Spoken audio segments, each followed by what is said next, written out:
Baiklah, masih di contoh soal akuntansi perusahaan jasa PT Bangun Ruko Sewa Bangunan dan Tanah periode November 2022. Ini tanggal 30 November diinformasikan dibayar gaji karyawan periode November 2022. Ini sebesar Rp227.731.240. Ini diinformasikan juga PPh pasal 21-nya menggunakan metode net, di mana metode net ini adalah biaya PPh pasal 21-nya adalah ditanggung karyawan. Jadi PPh pasal 21-nya dibayarkan oleh perusahaan. Nah, kemudian ini ada informasi tentang nama karyawannya, jumlah karyawannya, posisinya, salarinya. Ini adalah gaji pokoknya. Ini jumlahnya, ini adalah nama karyawannya, ini posisinya, ini salarinya. Kemudian ini adalah tunjangan makan dan transportnya atau perjalanannya. Ini adalah telepon, tunjangan telepon. Jadi total salarinya adalah segini. Nah, ini adalah informasinya. Nah, ini ada sekitar ini 13 karyawan. Nah, ini adalah jabatannya, posisinya untuk karyawan-karyawannya. Kemudian ini adalah informasi gaji pokoknya. Nah, ini gaji pokoknya dari karyawan tersebut.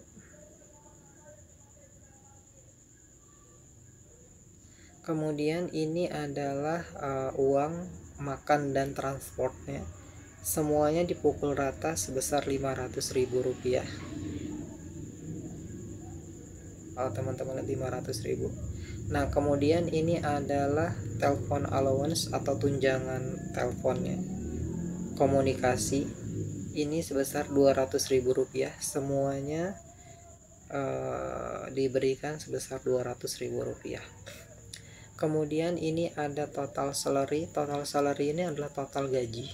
Ini total gaji, ke gaji pokok ditambah dengan tunjangan. Ini tunjangan makan, transport, dan komunikasi. Nah, ini totalnya.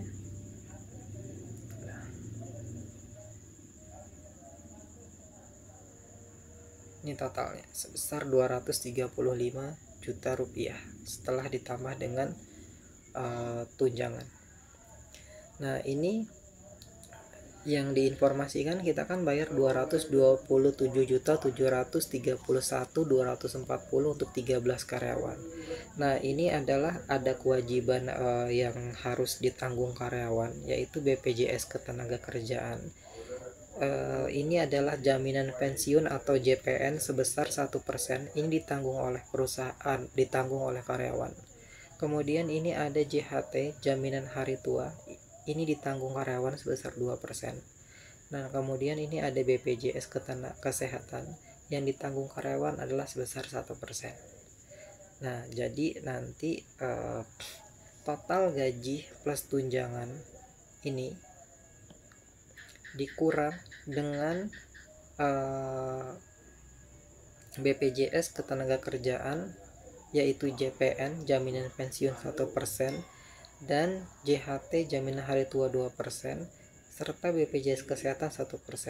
Sehingga nanti total ini dikurang 3 item ini. Nah, inilah yang diterima oleh karyawan, yang ditransfer oleh karyawan. Nah, nanti teman-teman juga pada saat lagi kerja bisa hitung potongan dari perusahaan, berapa yang harus diterima dari gaji pokok plus tunjangan, dan kewajiban yang harus karyawan penuhi yang dipotong dari gaji. Nah, diperhatikan juga, ini contoh jaminan pensiun atau JPN. Jaminan pensiun ini ada batas maksimal gajinya Rp9.077.600. Nah, di sini contoh, ini gaji Tuan Rido sebagai direktur. Ini total gajinya adalah Rp40.700.000 plus tunjangan.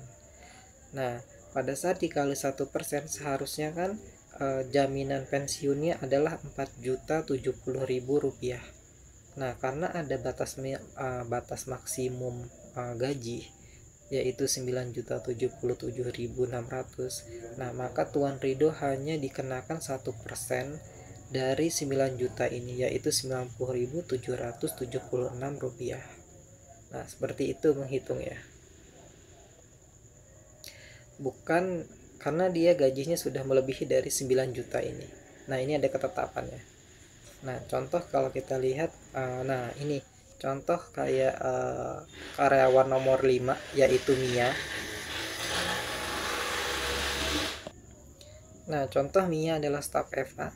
Total gajinya adalah Rp8.700.000. Nah, dia dikali 1% adalah Rp87.000.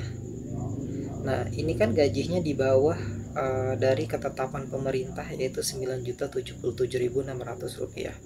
Nah, ini jadi Mia tetap kena Rp87.000. Nah, ini kalau gajinya di atas 9 juta, maka ketetapannya menggunakan basic gaji ini dikali 1%. Nah, kemudian ini BPJS Kesehatan, ini juga 1%. Nah, ada ketetapan pemerintah, batasannya adalah 12 juta. Kalau melebihi 12 juta, contoh seperti Tuan Ali, 47.700.000 dikali 1%. Ini sekitar 407.000 rupiah. Nah, 407.000 rupiah ini karena dia sudah melebihi dari 12 juta, maka yang diambil adalah batas maksimumnya 12 juta ketetapan dari pemerintah. Jadi ini 1% dikali dengan 12 juta, sehingga BPJS-nya yang dibayarkan adalah Rp120.000 yang ditanggung oleh karyawan. Seperti itu. Nah, jadi ini total gaji yang dibayarkan, gaji pokok ditambah dengan tunjangan dikurang dengan BPJS Ketenagakerjaan dan Kesehatan ditanggung karyawan adalah totalnya sebesar ini. Nah, ini apa jurnalnya untuk biaya gaji karyawan. Ini jurnalnya adalah dibayar melalui, ini dibayar melalui Bank BNI ya, BNI. Ini berarti ini jurnalnya adalah salary expense pada BNI IDR.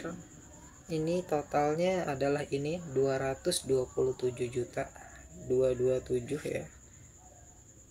Ini masing-masing 227 731 240. Nah, jadi ini beban gajinya dibayar melalui Bank BNI. Ini masing-masing debit dan kreditnya sebesar ini. Nah, saya cukupkan untuk biaya gaji karyawan periode November 2022. Nah, teman-teman juga bisa menghitung gaji teman-teman yang teman-teman terima dari perusahaan. Ada baiknya ditanya dengan HRD untuk potongan-potongannya. Tapi sepengetahuan saya, yang saya terima, gaji yang saya terima adalah potongannya ini. Dengan catatan adalah PPh pasal 21-nya ditanggung oleh perusahaan. Saya cukupkan untuk video kali ini. Semoga bermanfaat. Mohon bantuan dan dukungannya untuk di like, share, and subscribe. Terima kasih.